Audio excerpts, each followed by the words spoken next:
Хотели бы вы во время отпуска получить просто космические впечатления? Турфирмы предлагают посмотреть инопланетные пейзажи лунной долины в Аргентине, сделать селфи на фоне парящих гор в китайском национальном парке Джаньцзэне. Это фантастические места, но все же вполне земные.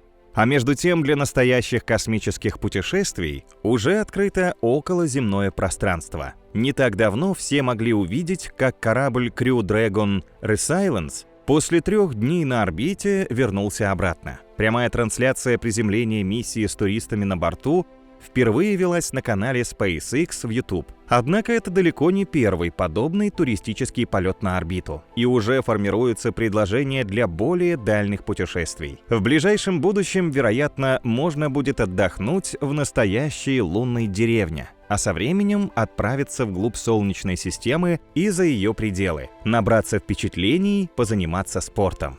Где любители удивительных пейзажей смогут увидеть необычную светящуюся планету. Спортсмены устроить регату по Азотному океану, а те, кто предпочитает яркие праздники, 3 раза в день отмечать Новый год. Давайте посмотрим, какими могут оказаться самые привлекательные предложения для космических туристов. Эпоху космического туризма в 2021 году открыл американский миллиардер Деннис Тито. На корабле «Союз ТМ-32» он отправился на МКС, где пробыл 7 дней и облетел Землю 128 раз. Миллиардер заплатил за полет $20 миллионов, но остался очень доволен своим безумно дорогим развлечением и даже надеется еще раз попасть в космос. После него на орбите побывали другие туристы, хотя некоторым из них это обошлось дороже, чем Тито. В 2022 году канадец Марк Пати и израильтянин Эйтан Стиббе за орбитальное путешествие на корабле SpaceX AX-1 заплатили по $55 миллионов. Тем не менее, число желающих приобрести такой тур быстро растет. Чтобы удовлетворить спрос, компания Axiom Space послала частных астронавтов на МКС в апреле, а потом уже в мае 2023 года. Третий полет состоится в начале 2024 и в дальнейшем миссии планируется 2-3 раза в год. Стоимость билета составляет $55 миллионов. Конкуренцию частным компаниям решила составить даже НАСА. Космическое агентство хочет отправлять туристов на МКС за $58 миллионов. При этом в стоимость путевки входит 2-недельная подготовка, медицинские проверки и тщательная отработка возможных аварийных ситуаций. За какими впечатлениями гонятся самые богатые люди мира, выкладывая такие деньги? Попав на МКС, турист сможет разделить быт космонавтов, ощутить невероятное чувство невесомости. Он не увидит полный шар Земли, однако будет наблюдать потрясающую картину, как закругляется наша планета. И еще при желании выйдет в открытый космос. Эта дополнительная услуга становится все более популярной, хотя обойдется в дополнительных $3 миллиона. Намного более бюджетными являются суборбитальные полеты, и вскоре турфирмы обещают поставить их на поток. Стоимость пакета в среднем составляет $250 тысяч. Это уже не миллионы. Но любители необычных ощущений смогут пробыть за такие деньги на орбите всего 10-15 минут. И все же они побывают в настоящем космосе. По определению Международной авиационной федерации, космическое пространство начинается на высоте в 100 километрах над уровнем моря. Такая условная граница называется линией Кармана. Если вы поднялись выше 100 километров, поздравляем, вы космонавт. Но именно на этом допущении строится суборбитальный туризм. В 2021 году, например, в подобное путешествие туристы отправились на многоразовом корабле New Shepard основателя Amazon Джеффа Безоса.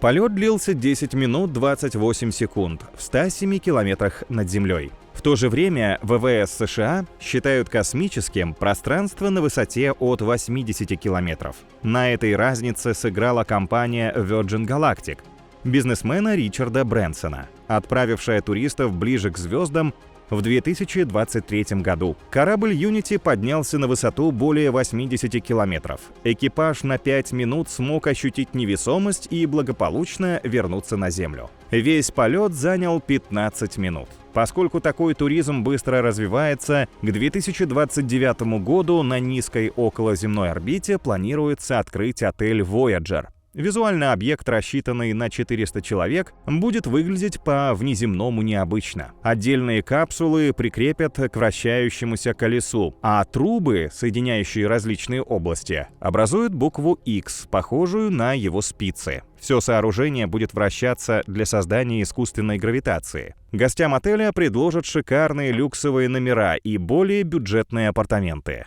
Они смогут воспользоваться ресторанами, барами, тренажерными залами. Другие компании тоже совершенствуют свои услуги. Axiom Space сейчас разрабатывает интерьер для коммерческой космической станции Axiom. Новый отсек соединят с МКС и разместят в нем помещение для экипажа, столовую и жилой модуль камбуза. Жилая секция будет похожа на яйцо с мягкими стенами, идеальными для пребывания в невесомости. Закругленные окна с золотыми крышками позволят любоваться видом на Землю внизу, а кластеры наносвета станут менять цвет в зависимости от времени и направления движения станции Axiom по отношению к нашей планете. Конечно, вся эта роскошь предназначена для очень богатых людей. Однако при растущей конкуренции, вероятно, вскоре появятся доступные предложения. И, может, в ближайшие годы нам пора планировать отдых на низкой орбите или на МКС.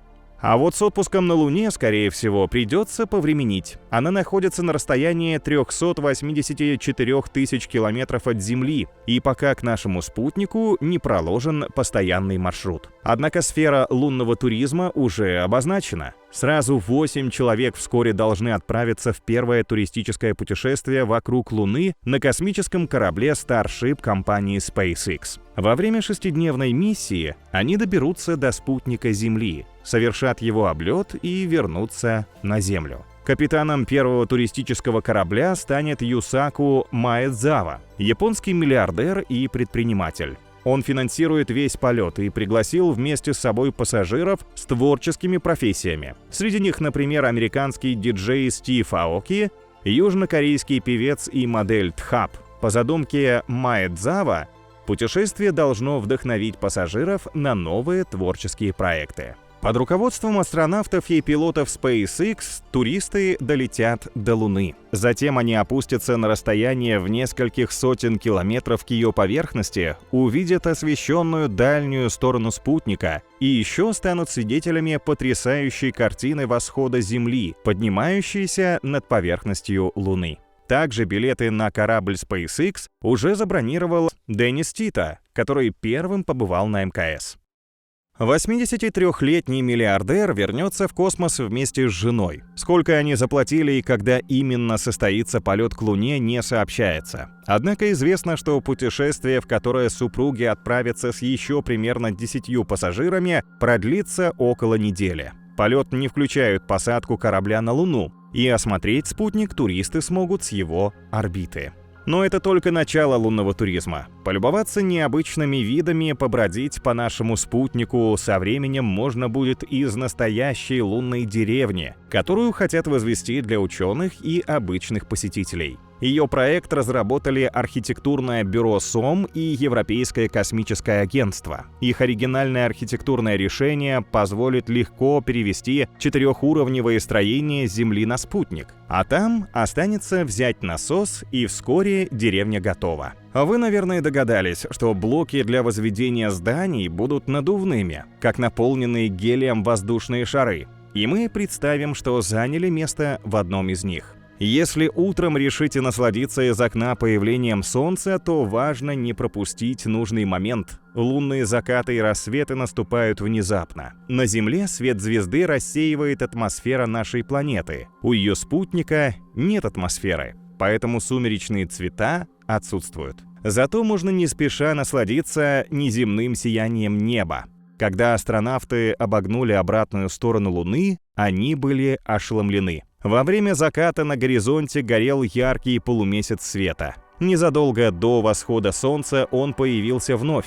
Новая модель ученых показала, что свечения вызывают фонтаны лунной пыли. Их запускают вверх сильные электрические поля, возникающие на границе дня и ночи. Когда вы отправитесь в путешествие по поверхности Луны, то увидите застывшие луноходы, место посадки Аполлона-11 и, конечно, полюбуетесь природными достопримечательностями спутника Земли. Одним из самых впечатляющих считается прямая стена на юго-восточной части моря облаков. Это гигантский уступ длиной 120 километров и шириной 2-3 километра. Стена образовалась, когда огромный блок лунной коры поднялся вверх вдоль разлома. Ее высота колеблется от 240 до 300 метров.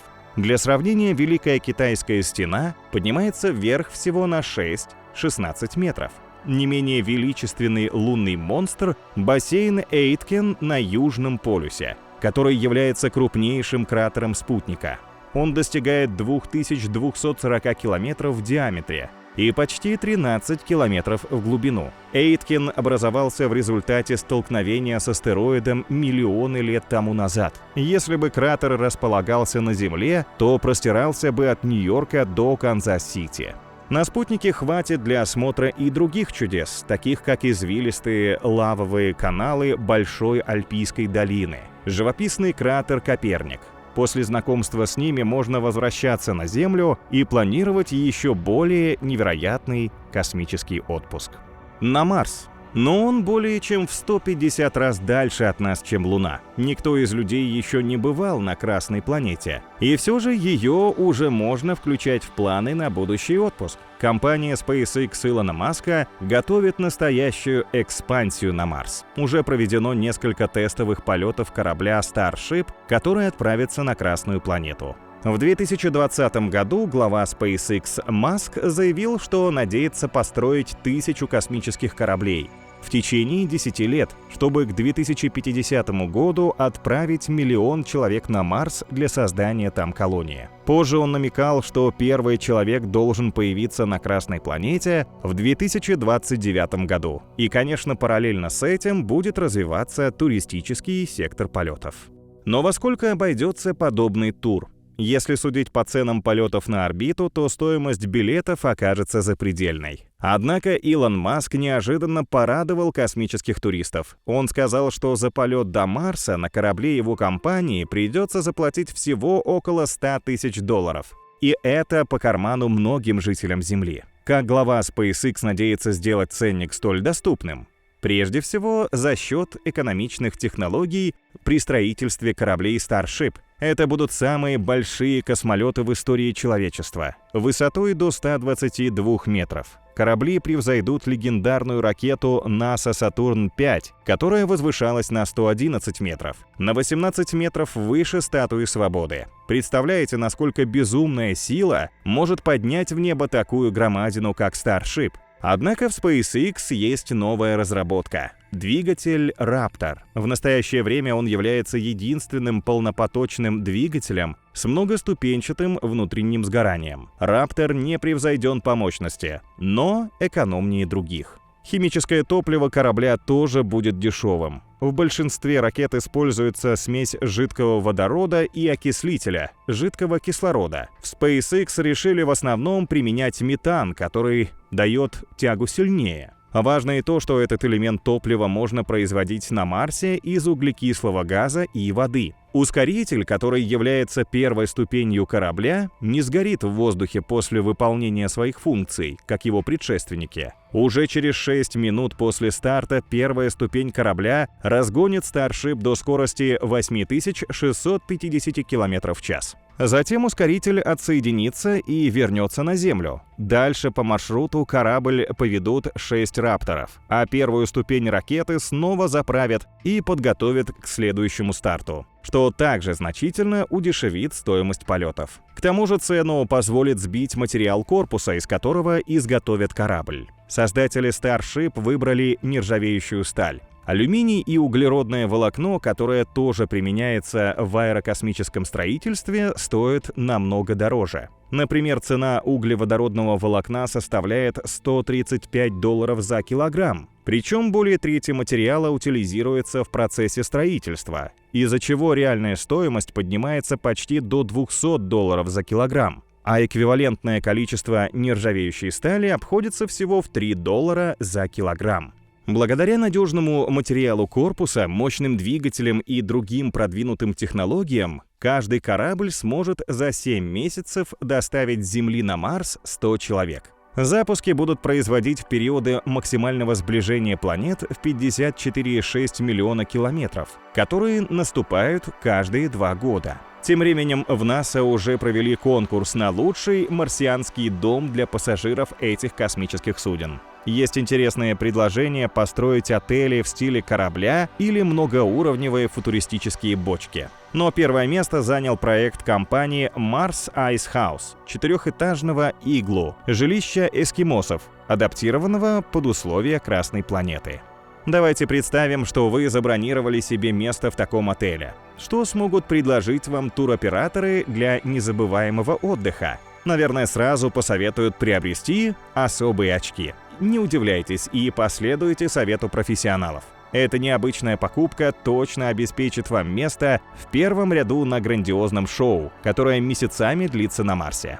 Но что за представление может быть на планете, известное лишь пылевыми бурями и рыжевато-красными пустынями? В роли шоумена выступает сама природа, озаряя небо Марса полярными сияниями. На Красной планете нередко вспыхивают разноцветные огни, по природе аналогичные земным, но не только. В 2016 году космический аппарат НАСА Maven с помощью устройства для получения ультрафиолетового спектрального изображения обнаружил на планете новый тип аврор. Вспышки происходят, когда солнечные ветры сталкиваются с огромным водородным облаком, короной вокруг Марса. Чтобы наблюдать удивительную синеву протонных аврор, как раз и пригодятся специальные очки, в которых видно ультрафиолетовое излучение. Налюбовавшись на сияние, туристы наверняка отправятся осмотреть ландшафт планеты. Им обязательно покажут потухший вулкан Олимп. Он поднимается на 26 километров, выше любой горы в Солнечной системе. Диаметр гиганта тоже впечатляет. Вулкан тянется на 600 километров. Примерно как штат Аризона. И, конечно, туристы отправятся к гейзерам, которые являются популярными локациями для экскурсий на Земле. Только на Марсе, по словам астрофизиков из США, они извергают на сотни метров газы, песок и пыль. Ученые университета Аризоны обнаружили на снимках зонда «Одиссей» струи углекислого газа, которые бьют сквозь лед на южном полюсе планеты. Выбросы гейзеров оставили на ледяном покрове темные точки, отметины в форме веера и другие следы. Астрофизики считают, что солнечные лучи нагревают лед и превращают замороженную углекислоту в газ высокого давления. Тогда фонтаны песка и пыли взмывают ввысь, создавая удивительное зрелище. У нас есть хорошие шансы увидеть это чудо природы уже в следующем десятилетии, если планы Маска осуществлятся. Но что после отпуска на Марсе мы можем планировать дальше? Пока на Марсе амбиции космической индустрии отдыха заканчиваются. В то же время все предрекают, что межпланетные маршруты будут со временем расширяться. Возможно, это случится не так уж скоро. Однако туроператоры уже присматриваются к достопримечательностям Солнечной системы, чтобы при необходимости быстро включить их рекламные проспекты. И, как оказалось, ее каждый уголок чем-то уникален. Давайте устроим условный круиз по Солнечной системе и познакомимся с самыми яркими из таких мест. Покупаем виртуальные билеты, которые, в отличие от реальных, всем по карману. Пакуем чемоданы, занимаем места в звездолете. Старт. Голубой шар Земли быстро удаляется от нас, становясь все меньше и меньше. Куда мы летим? Прямо к Солнцу. Но не будем приближаться к кипящей раскаленной плазмой, покрытой кострами микровспышек звезде. Хотя это, наверное, невероятное зрелище. Однако там мало локаций для туристов. Нас интересуют две внутренние планеты Солнечной системы. Меркурий и Венера. Из них более привлекательна загадочная Венера. На ней мы сделаем первую остановку. Но как ее осмотреть? Венера известна своим дурным характером. Парниковый эффект на планете перешел все мыслимые границы. Плотная, бурная, наполненная серой и молниями атмосфера создает огромное давление и температуру выше 450 градусов Цельсия. Предположим, что ко времени нашей экскурсии среди густых венерианских облаков, где обстановка поспокойнее, построили парящие платформы. Например, в форме дрейфующих в облаках дирижаблей или летающих тарелок. Из них откроется удивительная картина. Вы увидите необыкновенное сияние, покрывающее планету. На Венере настолько жарко, что ее каменистая поверхность, по словам астрономов, заметно светится. Как кусок железа, извлеченный из кузницы. Это и создает вокруг планеты сверкающий ореол. Сквозь это марево с закрытых прозрачных террас облачного отеля можно будет наблюдать удивительные континентальные регионы, равнины и плато горячей планеты. Среди них вы обязательно увидите самый большой вулкан Венеры – Маат-Монс, который поднимается на высоту 8 километров. Он представляет собой настоящее соцветие кратеров. В центре вулкана зияет огромное жерло, окруженное лепестками множества кратеров поменьше. А ближе к поверхности Венеры расположен огромный загадочный объект, диаметром 66 километров, похожий на вулкан. Он изрезан гребнями и впадинами, поэтому кажется рифленым. К тому же местность пересекает некие странные линии. Это тессеры, складки на рельефе, которые состоят из пересекающихся низин и холмов. Пока подобные узоры обнаружены только на поверхности Венеры. Еще одна уникальная область планеты диаметром примерно 300 километров находится на обширной равнине к югу от Земли Афродиты. Эта большая круглая структура носит имя Айне-Корона. Коронами называют уникальные кольцеобразные объекты Венеры. Они образованы из шлейфов раскаленной породы, вытекавшей из глубин планеты через мантию и кору. Недалеко от короны находится еще один необыкновенный объект. Вроде бы вулкан, но с плоской вершиной. Его диаметр огромен, около 35 километров. Такие структуры из-за их формы называют блинчатыми куполами. Они образовались в результате давних извержений чрезвычайно вязкой лавы. Убедившись, что Венера не пустой и дотла выжженный Солнцем, а богатый достопримечательностями мир, мы отправляемся в более прохладные места. Наш путь лежит к внешним планетам Солнечной системы, и корабль затормозит у газового гиганта Юпитера. На нем, похоже, все приобретает грандиозные размеры. Высоко в облаках Юпитера мы увидим величайший во всей Солнечной системе ураган. Это большое красное пятно, буря диаметром 2575 километров, которая могла бы полностью поглотить Землю. Скорость ветра в ней превышает 500 километров в час. Но еще более удивительно ее устойчивость. Ураган наблюдается еще с 1660-х годов, и лишь в последние десятилетия он стал понемногу уменьшаться. Нам трудно представить столь масштабное природное явление, хотя по внешнему виду из космоса этот гигант и обычные земные бури выглядят практически одинаково. Сравните, например, большое красное пятно с фото урагана Ирма. Обе бури вращаются против часовой стрелки и смотрятся как водоворот облаков. Но ураган на Юпитере отличает тревожный красный цвет. Почему пятно истекает кровью? Возможно, экскурсоводы смогут объяснить это пассажирам круиза. В настоящее время существует версия, что бурю окрашивают органические вещества талины. Вихрь поднимает их из недр планеты в верхние слои атмосферы. Талины имеют темно-красный оттенок, а под воздействием солнечных лучей немного светлеют. Правда, гипотеза не может объяснить, почему большое красное пятно иногда сильно бледнеет, и это еще предстоит выяснить астрономам. Им уже удалось заглянуть за плотную завесу облаков Юпитера с помощью зонда Юнона, который в 2019 году дважды прошел над большим красным пятном. Космический корабль сделал снимки и во многом помог определить его природу. По данным Юноны, ученые составили трехмерную модель Юпитера. Она показала, что большое красное пятно простирается намного глубже, чем считалось ранее. На Земле буря такого размера поднялась бы в 10 раз выше Международной космической станции. Исследователи говорят, что сверху ураган похож на огромный блин, от которого вихрь воронкой закручивается вниз. Вы предпочитаете экстремальные виды спорта типа спусков в пропасть или прыжков с высоты? Тогда, возможно, рискнете во время круиза узнать больше о тайнах безумной воронки. Для этого придется спуститься в водоворот глубиной не менее 3500 километров. Но пока никто из ученых не берется утверждать, что вы встретите на дне большого красного пятна.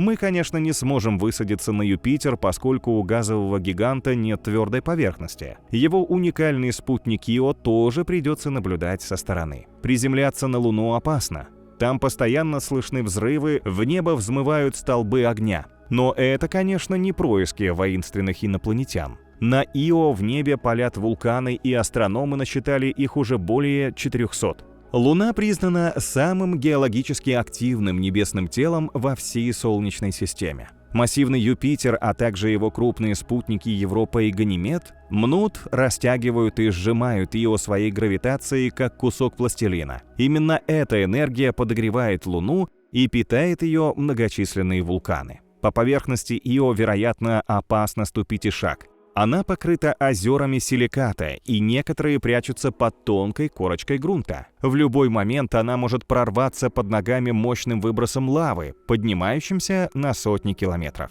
В нашем круизе мы просто подлетим ближе к Ио, чтобы увидеть ее бесконечные извержения и сделать на память яркие снимки. Астрономы говорят, что это грандиозное и фантастически красивое зрелище, равного которому нет на Земле. От Ио наш корабль отправится к Сатурну. Его главная достопримечательность всем хорошо известна – великолепные кольца. Это блистательное зрелище космические туристы смогут хорошо рассмотреть при подлете к планете. Плоские, кое-где не превышающие метра в толщину кольца сверкают в лучах Солнца бесчисленными мелкими льдинками. Звездный свет рассеивается сквозь микроскопические частицы, создавая неповторимое сияние. Сатурн озаряет не только кольца, но и потрясающие полярные сияния. Представляете, как здорово смотрятся целые столбы света, которые поднимаются на рекордные в Солнечной системе 1200 километров. Для сравнения, на Земле северное сияние наблюдается на высоте около 110 километров,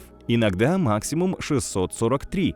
В системе Сатурна мы обязательно посетим его спутник Энцелад. Там можно увидеть одну из самых излюбленных локаций туристов – гейзеры. Их нужно искать у южного полюса спутника вдоль линий разломов породы.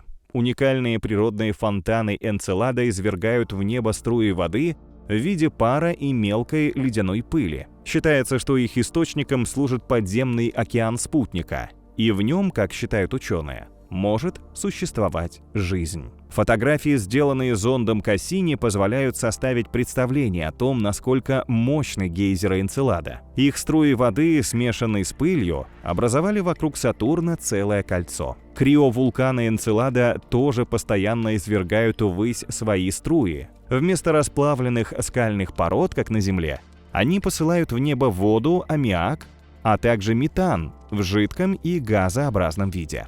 Спутник Сатурна Титан продемонстрирует еще больше чудес, причем они начнутся еще во время приближения к Луне. Снимок зонда Voyager 2 показал край диска Титана. Почему он двухцветный?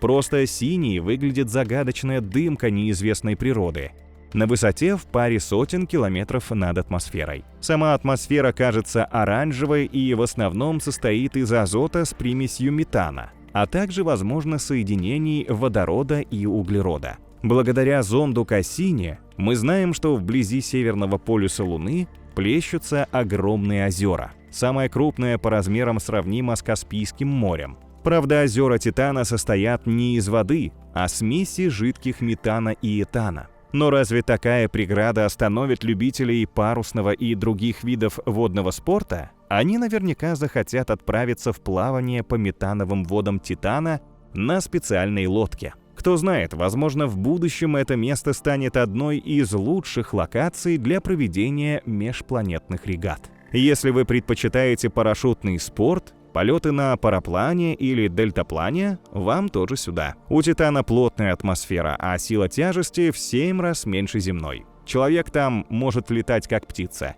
Чтобы подняться в небе, достаточно будет просто взмахнуть прикрепленными к рукам искусственными крыльями.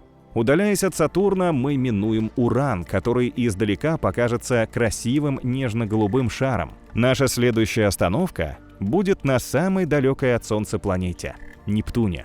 Его называют ледяным гигантом, потому что мантия планеты состоит из водяного, аммиачного и метанового льда, а внутри находится каменно-ледяное ядро. Но снаружи он не покрыт льдами. Ближе к его поверхности давление повышается, атмосфера становится плотнее, превращается в тяжелый туман, который окружает океан из метана, аммиака и воды. Огромное давление предположительно способно привести к распаду метана на углерод и водород. После этого углерод, спрессованный атмосферой, может образовывать алмазы. Некоторые исследователи даже высказали мнение, что на Нептуне идут алмазные дожди. Если это когда-нибудь подтвердится, то планета окажется в полном смысле слова драгоценным местом для туристов. В отличие от алмазных дождей, экстремальные бури на Нептуне уже доказанный факт. Voyager 2 обнаружил в южном полушарии самый сильный ураган из когда-либо зафиксированных в Солнечной системе.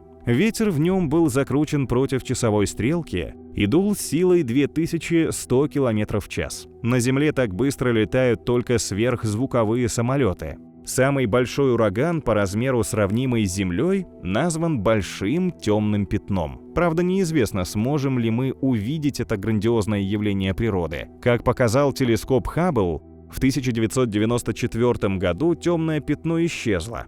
Через время подобный ураган вновь обнаружили, но уже совсем в другом месте Нептуна. А вот таинственное белое пятно, которое еще называют скутер, никогда не покидает привычного места. Так что мы обязательно полюбуемся на это чудо природы. Скутер выглядит как огромное пушистое облако, нижним краем уходящее в недра планеты. В действительности белое пятно скорее гейзер из газов, бьющих из нижних слоев Нептуна. Но пока неизвестно, какие процессы вызывают столь мощные и регулярные выбросы. На Тритоне, крупнейшем спутнике Нептуна, участники круиза еще раз увидят множество мощных гейзеров. Они извергают в основном азот на высоту до 8 километров. Особо эффектным это зрелище делает величественный шар Нептуна, неподвижно висящий в небе Тритона. Спутник постоянно повернут к своей планете одной стороной, поэтому картина не меняется. Тритон может привлечь туристов и другими фантастическими пейзажами. Из-за приливного взаимодействия с Нептуном в прошлом поверхность Луны несколько раз плавилась, а затем замерзала, пока полностью не превратилась в лед. С тех пор на Тритоне появились гигантские замерзшие озера с берегами в виде огромных ступенчатых террас. Их отдельные ступени достигают более километра в высоту. Дальше Нептуна и его спутников на окраине Солнечной системы планет уже нет. Но мы не будем поворачивать назад, а последуем дальше, к Плутону. Как бы только не проскочить мимо. Плутон недаром переведен в статус карликовой планеты. Крошечное небесное тело имеет лишь 1/6 массы земной Луны и 1/3 ее объема. Несмотря на это, у карликовой планеты есть собственная атмосфера, которая окружает ее загадочной голубой дымкой. Плутон вообще богат необычными явлениями и странными местами. Как раз подходит для того, чтобы круто зафиналить наш круиз. Главной достопримечательностью Плутона считается гигантская область Томба-Регио. Она имеет форму сердца и достигает диаметром 1600 километров. Западную часть региона, равнину спутника, называют одним из чудес Солнечной системы. Космических туристов не оставят равнодушными великолепное сияние плит из яркого азотного льда, покрывающего долину. Вероятно, равнина является гигантским ударным кратером, который со временем заполнили замерзшие газы из атмосферы Плутона. В 2015 году космический корабль НАСА «Новые горизонты» сделал снимки других потрясающих пейзажей карликовой планеты. Чего стоит только странная пластичная область, усеянная гигантскими осколками метанового льда. Некоторые из них на Земле обогнали бы гигантские небоскребы. Самая высокая скала в ледяном царстве достигает 500 метров в высоту. Она почти сравнялась бы с одним из наиболее высоких небоскребов Тайбэй, если бы оказалась на нашей планете. Природа возвела свои ледяные небоскребы уникальным способом. Ученые предполагают, что миллионы лет назад метан замерз на больших высотах Плутона и со временем медленно испарялся, превращаясь в газ. В результате эрозии образовались потрясающие ледяные глыбы. И, казалось бы, нет ничего привлекательнее, чем этот сюрреалистический пейзаж. Но карликовая планета предложит туристам еще одну, не менее потрясающую локацию. Ученые НАСА обнаружили на Плутоне признаки моря из жидкого азота. В нем, вероятно, есть несколько водяных ледников. Они имеют меньшую плотность, чем азот, и потому не тонут. Ледники напоминают причудливые айсберги, дрейфующие посреди бескрайнего азотного моря Плутона. По этому странному морю туристам, возможно, предложат экскурсию на специальном круизном лайнере. Причем судьба пассажиров «Титаника» им не грозит. Скорость айсбергов Плутона составляет всего несколько сантиметров в год, потому неожиданное столкновение с этими глыбами вряд ли возможно. Ну а после столь чудесного путешествия по азотному морю Плутона нам пора возвращаться домой, для того, чтобы подготовиться к более далекому и крутому туру. Когда-нибудь сверхсветовые звездолеты позволят нам проводить досуг в мирах за пределами Солнечной системы. Что если мы условно осмотрим несколько локаций, которые могут войти в подобный туристический пакет, и выберем наиболее интересные для себя? Если вам особо по душе пришлись диски Сатурна, и вы хотите увидеть нечто еще более удивительное, то ваш маршрут к звезде HD 5314. С помощью телескопа ALMA ученые обнаружили у светила поразительный диск. В принципе, звезды нередко создают вокруг себя подобные украшения из обломков, оставшихся после формирования их систем. Но такой короны, как у HD 53143, нет ни у одной известной астрономам звезды. HD 150-143 – желтый карлик массой в 80% и светимостью 70% солнечных. Он расположен на расстоянии 60 световых лет от Земли в созвездии Киля. Звезда молода, ей примерно 1 миллиард лет. Неудивительно, что HD 53143 все еще опоясана диском из мелких камней. При движении они постоянно сталкиваются между собой, измельчаются от ударов и образуют клубы пыли. Обычно такие диски имеют кольцеобразную форму и напоминают пояс Койпера. Только у HD 53143 все не так. Ее корона совершенно необычной формы – эллипса. А сама звезда расположена в одном из фокусов диска. Впрочем, главная загадка светила не в этом. Во время дальнейших наблюдений астрономы заметили признаки того, что у нее есть еще один внутренний диск. Он смещен или наклонен относительно внешнего. Но такого просто не может быть. Большой диск должен постепенно притягивать, разрушать и поглощать меньший. Хотя ученые на основе моделирования пришли к выводу, что есть один вариант. Если в системе прячется какой-то объект, его гравитация может позволить дискам сохранять дистанцию. Это должна быть как минимум крупная экзопланета. Чтобы проверить свою теорию, астрономам придется стать настоящими сыщиками. Они должны тщательно обыскать все окрестности HD 53143 и найти неизвестный объект. Если, конечно, он действительно скрывается в плотном облаке пыли вокруг звезды. Тогда космические путешественники смогут наблюдать нечто типа планеты в короне звезды. Если же вы захотите посмотреть настоящий звездный фейерверк, следует выбрать тур к звезде Вихиа из созвездия Гидра. Это светило заканчивает свой жизненный путь, но не хочет тихо угасать. Оно решило по-звездному блеснуть перед кончиной. Умирающая звезда устроила в небе невероятное шоу с вращением дымовых колец и фейерверками из потоков плазмы. А заодно подкинула ученым новые головоломки. Вихиа расположена примерно в 1300 световых годах от Земли. Когда-то по размеру она была сопоставима с Солнцем, в старости же превратилась в красного гиганта. Более 90% звезд солнечной массы в процессе эволюции идут по такому пути. Однако Вихия единственная из всех в предсмертной агонии выбрасывает газовые кольца, подобные кругам из дыма. Причем каждые несколько сотен лет вокруг этой богатой углеродом звезды появляется новое кольцо. Но все они прячутся за толстой завесой пыли вокруг светила. Только в начале 2022 года с помощью телескопа ALMA ученые рассмотрели все 6 колец. А заодно разыскали кое-что покруче. Потрясающие газовые пузыри в виде песочных часов, расположенные в двух противоположных направлениях от звезды. Их образовали струи газа, которые Вихия выбрасывает на огромных скоростях. Эти потоки подхватывает космический ветер, который дует с безумной скоростью до 805 тысяч км в час. Ураган несется в две стороны от звезды и придает струям газа форму песочных часов. Для космических туристов это будет зрелище, равного которому пока не найдено во Вселенной. А для ученых — новая загадка, которую следует объяснить. И, наверное, когда-то экскурсоводы расскажут космическим туристам историю звезды, похожую на леденящий кровь фильм ужаса. Вот вкратце ее сюжет. По всем правилам красочных фонтанов газа из звезды быть не должно. Для этого нужна недюжинная энергия. Откуда она у умирающего светила? А что, если в этом замешан ужасный космический вампир?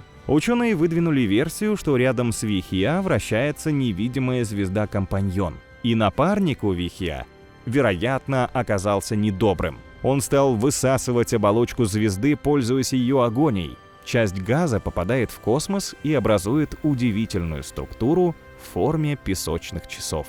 Планета 55 Канкри-И, известная как Янсен, не устраивает подобный хоррор. Однако она может оказаться по-настоящему ценной для космических туристов. Эта суперземля вращается близко к своей родительской звезде и совершает полный оборот менее чем за 18 часов. Туристы могут пробыть на планете всего земную неделю, и за этот короткий срок отметить Новый год 10 раз. Приятный сюрприз для любителей праздников. Но богатство этого мира в другом. Янсен в 2 раза больше Земли, но почти в 9 раз тяжелее. Это дало повод астрономам НАСА предположить, что суперземля может состоять из углерода под высоким давлением в форме графита и алмаза. Если теория подтвердится, то планета немыслимо дорогая космическая драгоценность. Уже даже подсчитана возможная оценочная стоимость 55 Канкри-И. Она в 384 квадриллиона раз превышает весь валовый внутренний продукт или ВВП Земли. Но освоить для посещений планету Алмаз нам, скорее всего, удастся очень нескоро.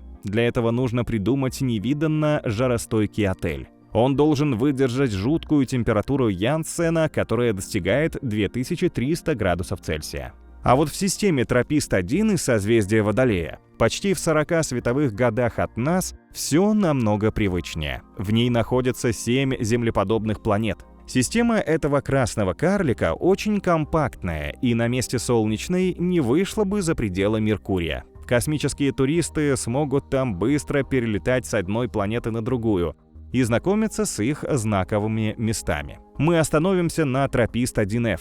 Радиус и масса небесного тела практически такие, как у Земли. Плотность же намного выше, что может свидетельствовать об огромном количестве воды. Только вот в каком она находится состоянии. Тропист-1F, как и ее соседки, находится близко к звезде и совершает оборот по орбите всего за 9 суток. Однако ее звезда — ультрахолодный красный карлик, и температура на экзопланете ориентировочно составляет 55 градусов Цельсия. В таком случае это огромный ледяной каток для любителей зимних видов спорта. В то же время, если Тропист-1F покрыта плотной атмосферой, то на ней способна сохраняться плюсовая температура. Тогда это планета-океан, по которой туристы смогут совершать круизы. Они увидят уникальную картину. Отражающееся в воде гигантское красное солнце и 6 огромных призрачных шаров. Это близкие планеты-соседки Тропист-1F, которые будут постоянно висеть у вас над головой. Такие же чудесные виды путешественники увидят в небе каждого мира системы Тропист-1. И, конечно, самым излюбленным маршрутом туристов наверняка станет мир у двух звезд, как планета Татуин из «Звездных войн». Место фантастического Татуина в реальности займет экзопланета Кеплер-16b и созвездие Лебедя, которое находится на расстоянии 200 световых лет от Земли. Она за 229 дней совершает оборот по орбите вокруг двух светил по размеру уступающих нашему Солнцу. Подлетев к звездной системе, туристы увидят настоящую космическую фантасмагорию, две танцующие в паре звезды, которые периодически затмевают друг друга, и экзопланету, совершающую вокруг них свой пируэт. Палитра красок небесного трио тоже впечатлит. Звезда покрупнее, более оранжевая, чем Солнце, а маленькая – очень красная. Экзопланета также добавляет свой штрих в общую цветовую гамму. Температура на ней низкая, меняется от минус 70 градусов Цельсия до минус 100. Так что, возможно, она смотрится из космоса как нежно-голубой, лазурный или синий шар. Что туристы увидят с поверхности планеты? Ученые пока не определили период вращения Кеплер-16b вокруг своей оси. А значит, не могут точно описать ее закаты и восходы. Однако астрономы предполагают, что из-за эксцентрических орбит обоих светил картина должна быть впечатляющей. Иногда первой, вероятно, заходит красная звезда, иногда оранжевая. Порой они заходят одновременно. Тогда возникает две тени одного объекта, ведь звезды находятся в небе под разными углами, и каждая отбрасывает тень. На этом мы закончим виртуальный тур по удивительным мирам. Посещение даже одного из них может обеспечить яркие впечатления на всю жизнь. Но не будем забывать, что в реальности космический туризм еще находится на ранних стадиях развития. До отпусков на других планетах нам сейчас далеко. Однако эксперты предрекают, что вскоре космические туры станут одним из приоритетных направлений индустрии отдыха. Сейчас этот новый сектор туризма подобен рынку гражданской авиации на ранних этапах развития. Вместе с тем, уже через 10 лет стоимость билетов в нем будет падать более быстрыми темпами, чем в свое время в секторе гражданской авиации. Тогда миллионы людей отправятся на отдых в любую точку Солнечной системы или дальше, совершая путешествия в космос на уровне авиалиний.